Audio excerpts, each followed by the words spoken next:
Mr. Chairperson, sir, today I feel honored to be invited to deliver the state-of-art lecture on discovery of hepatitis E and its impact on global human health to the Pakistan Society of Hepatology.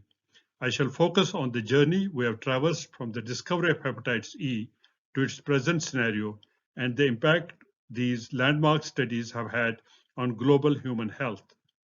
I shall narrate some extraordinary events while uncovering this remarkable human interest story. On this auspicious occasion, I wish to pay tribute and homage to my parents and family who educated me, taught me dedication, patience, empathy, and stood behind me through thick and thin. For without that, I could not have conceived, worked, and walked on the path of patient care, teaching, and research in medicine and biology. The discovery of hepatitis C is a remarkable human interest story related to the complexities, the missteps, the near misses, and the ups and downs, as with many other similar events in history. The story is fascinating as it originated from one of the most remote regions of the world with very hard weather conditions and primitive healthcare and investigative facilities. The story also focuses on the fact that discoveries do not necessarily require high-tech laboratories or institutions with cutting-edge research facilities, but can be accomplished in very primitive situations, such as in focus. The discovery of hepatitis E has had a major global impact. Hepatitis E is a remarkable human pathogen that has completed the alphabets of human hepatitis viruses. 1/3 of world population is infected with hepatitis E, with an estimated 14 million symptomatic cases, 300,000 deaths, and 5,200 stillbirths annually. In developing countries, hepatitis E genotype 1 and 2 cause massive waterborne epidemics with high prevalence of endemic disease and selectively kills third trimester pregnant mothers with high percentage of fetal and neonatal deaths. In industrialized countries, hepatitis E genotype 3 and 4 infections are being recognized as important clinical problems spread either through foodborne zoonotic transmission or through HEV-infected blood and blood products, and cause chronic hepatitis and cirrhosis in solid organ transplants and also neurological syndromes.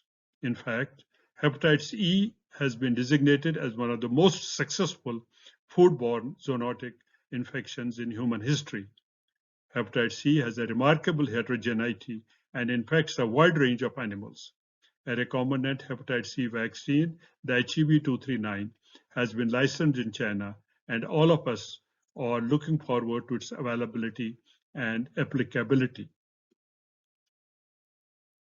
The story of hepatitis C is historically linked to the Gulmarg Kashmir Epidemic in 1978. The massive, unprecedented epidemic posed an intriguing puzzle that needed a systematic approach to a solution, belief in oneself, and conviction to explore the unknown.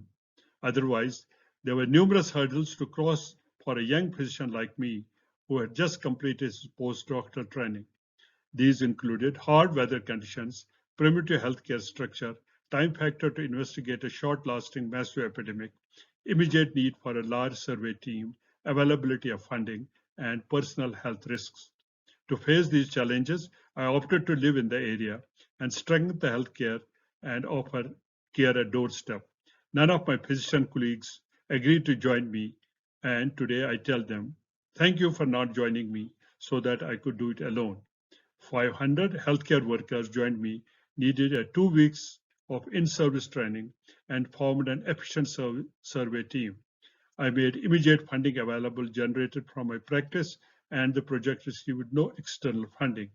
With all this, we planned an ingenious door-to-door survey protocol for the entire epidemic area to identify each next case of hepatitis over an extended period. This slide depicts the events of the epidemic over the period. The epidemic was announced on November 2, 1978, and we were there within 2 weeks. 4 door-to-door surveys done at 4 to 6 week intervals were conducted in 200 villages over a population of 600,000. The epidemic curve was highly compressed and lasted for 9 weeks with no secondary cases. with a weekly occurrence of up to 4,000 icteric cases, amounting to a total of 20,000 icteric cases with 600 deaths, a phenomenal occurrence.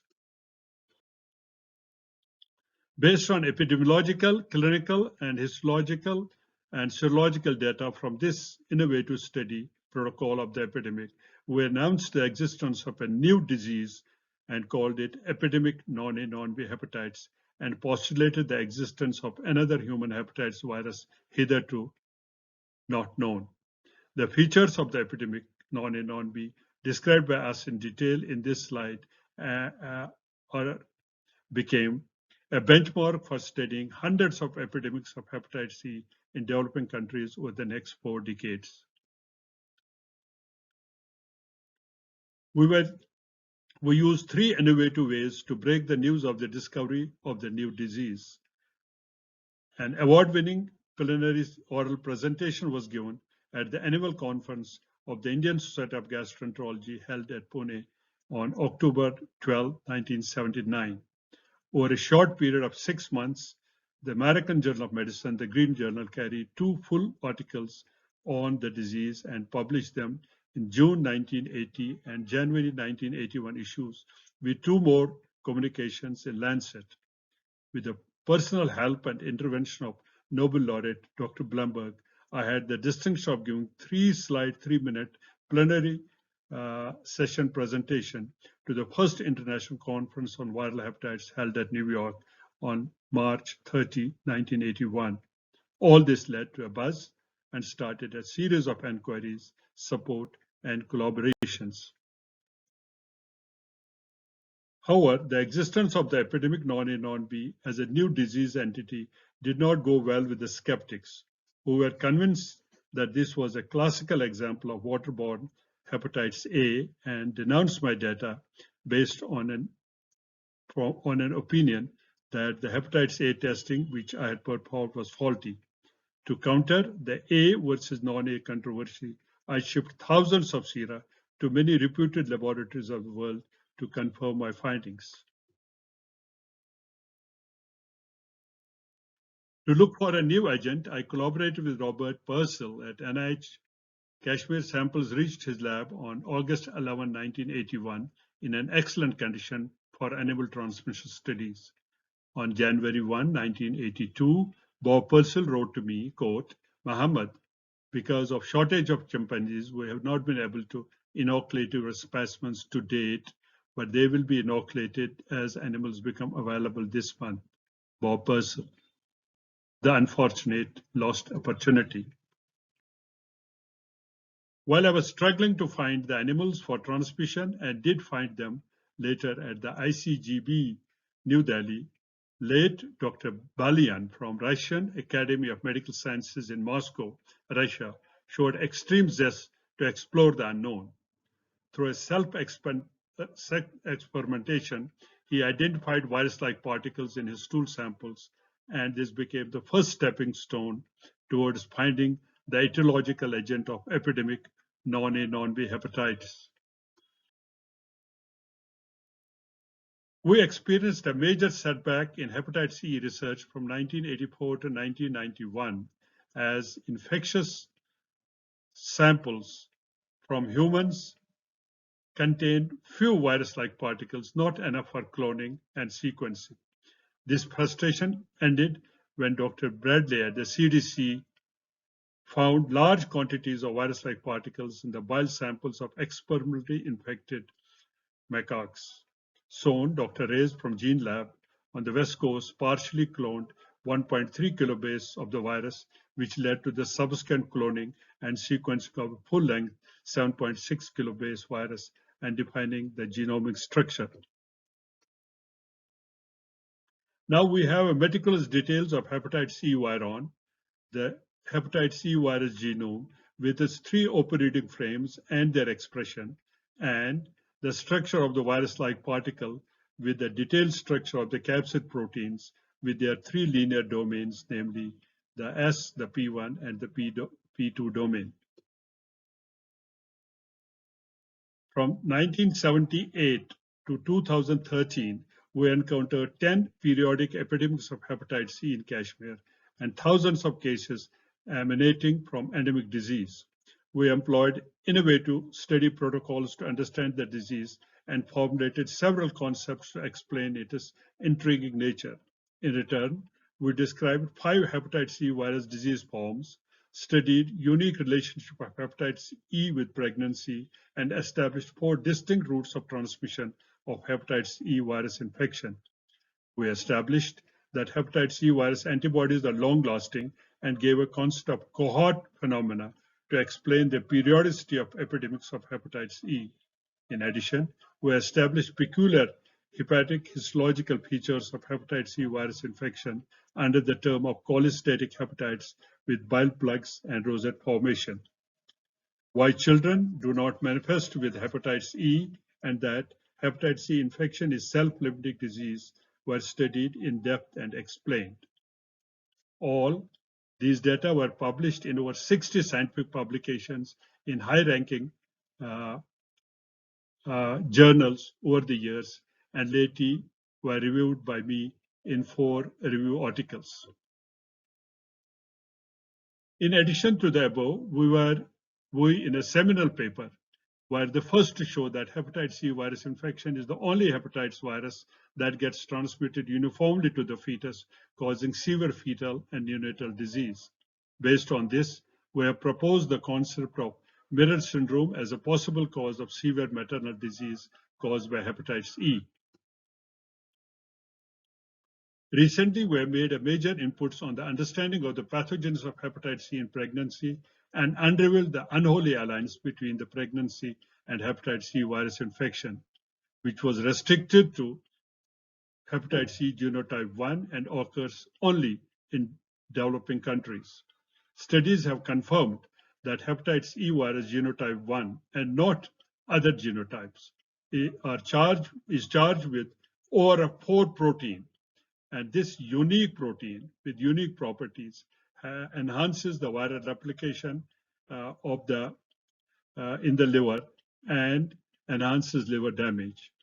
It infects and causes significant pathological changes to the maternal-fetal interface, which loads maternal blood with cytokines and breaks the maternal-fetal barrier to cause vertical transmission. Vertical transmission causes severe fetal infection and possible release of toxins into maternal blood, triggering severe liver disease and DIC. On the other side, enhanced hormonal alterations and immune dysregulation of white nature also promote viral replication with a negative maternal outcome. The role of hepatitis E virus mutations and high viral load may also contribute to poor maternal outcomes.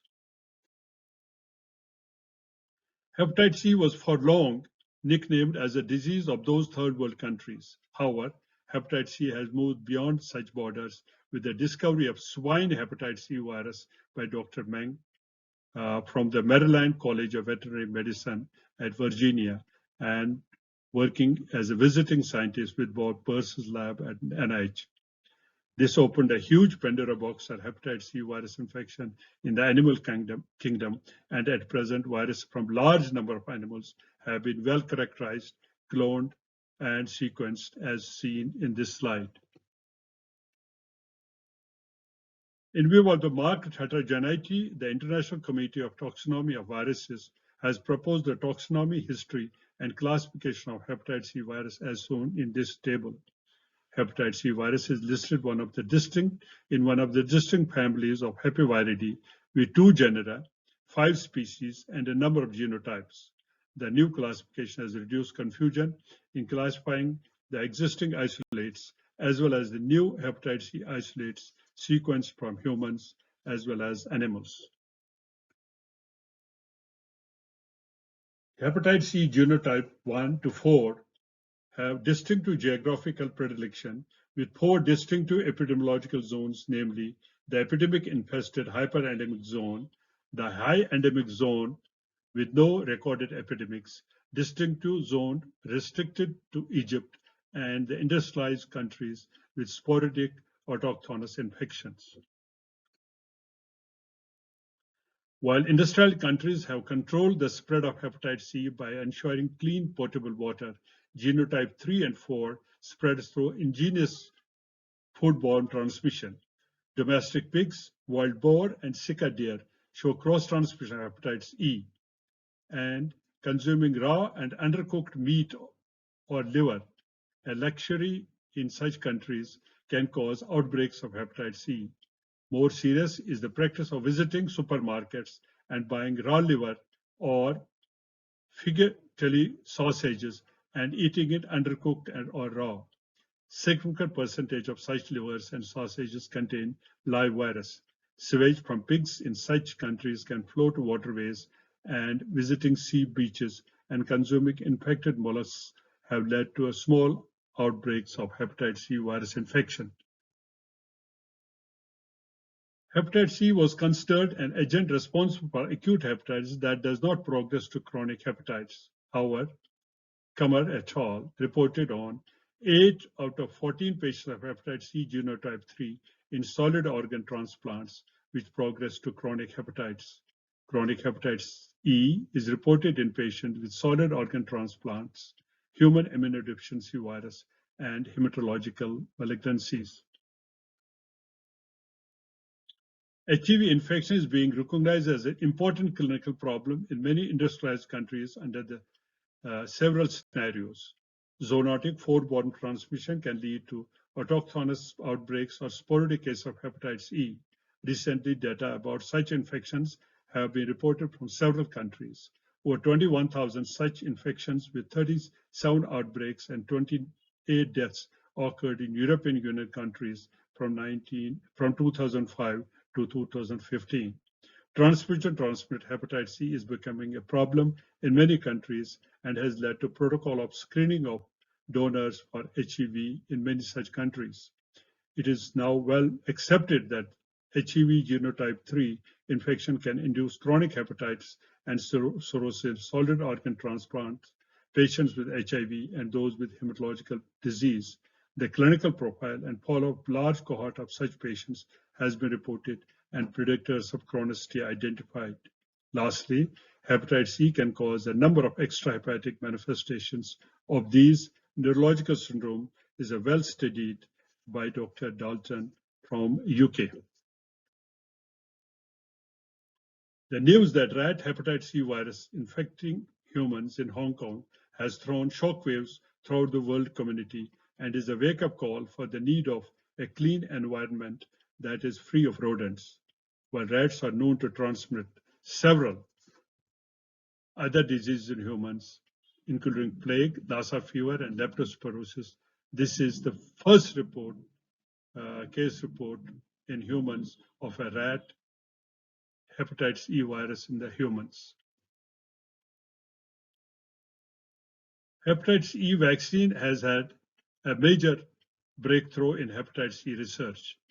HEV-239 is a particulate vaccine expressed in E. coli and consisting of ORF2 from a hepatitis E genotype 1 Chinese strain. This vaccine has successfully completed phase 2 and phase 3 trials in China and is commercially available in China as Hecolin in 30 microgram doses to be administered at 0, 1, and 6 month regimen. At 4 and 5 years, vaccine efficacy has been 86.8 and 87% of the vaccine group maintained antibodies and 9% controls develop only antibodies. Let us summarize what are our challenges in the control and cure of this global human infection. We need a better and more accurate diagnostic tool which should be available and extendable to the regional world with primitive healthcare facilities and even those with politically unstable and disturbed regions.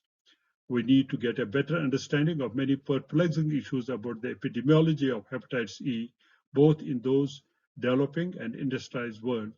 We need to develop treatment strategies for hepatitis C virus infection and management plan for those with severe infections, especially those with liver failure. Finally, we need to develop and implement effective preventive strategies, especially related to hepatitis E vaccine. Ladies and gentlemen, it has been a pleasure to present to you the tale of hepatitis C for the last 40 years. This started with my extreme belief that epidemics of jaundice and resultant mortality in pregnant women in our community had a hidden saga, and to uncover it needed hard work, persistence, belief in oneself, and honesty of purpose. It needed courage to stand on its feet to fight the skeptics and listen to the voice. It meant spending days on snowbound, rubbish roads of those villages and feeling the pain and anguish of the sufferers. It needed nights to spend awake with pen and paper to write one believed is true and to uncover. While this journey was treacherous, hard, and full of failures and some successes, the end has been pleasant and rewarding. For discoveries do not come without a price to be paid.